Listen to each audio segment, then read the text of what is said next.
কিছু মানুষকে আমরা যতটাই আপন করার চেষ্টা করি দেখবে যখন সময় আসে তারা ঠিক তোমার সঙ্গে খারাপ ব্যবহার করে বুঝিয়ে দেয় যে আমাদের সঙ্গে ভালো ব্যবহার করা তোর উচিত ছিল না।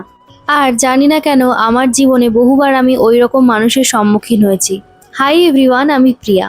আজকে সকাল থেকে এই ভিডিওটা শুরু করলাম, তো মনটা আর কি একটু খারাপ লাগছিল। তার কারণ বলতে পারো আমার জীবনের কয়েকটা খারাপ অভিজ্ঞতা, কিন্তু আবার নিজের মনটাকে বুঝিয়ে নিয়ে চলে আসলাম রান্না করতে। আর আজকে বানাবো হচ্ছে ফুলকপি আলু দিয়ে ডিমের ঝোল, আর তার সঙ্গে আর কি খানিকটা চিকেন যে তোমরা দেখলে ওইটা বানাবো না, ওইটা একটা নতুন একটা রেসিপি শেয়ার করব তোমাদের সঙ্গে সেইটা। আর উনুনেই রান্না করছি।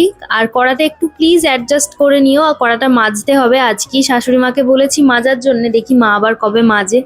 আর যারা উনুনে রান্না করে তারা জানে যে কড়া এক দুদিন ছাড়া ছাড়াই নোংরা হয়ে যায়, কতই আর মাজবে বলো তো। তো যাই হোক, রান্না বান্না হয়ে গেছে আমার, তো চলো এবার ঘরের কাজগুলো সেরে নিই।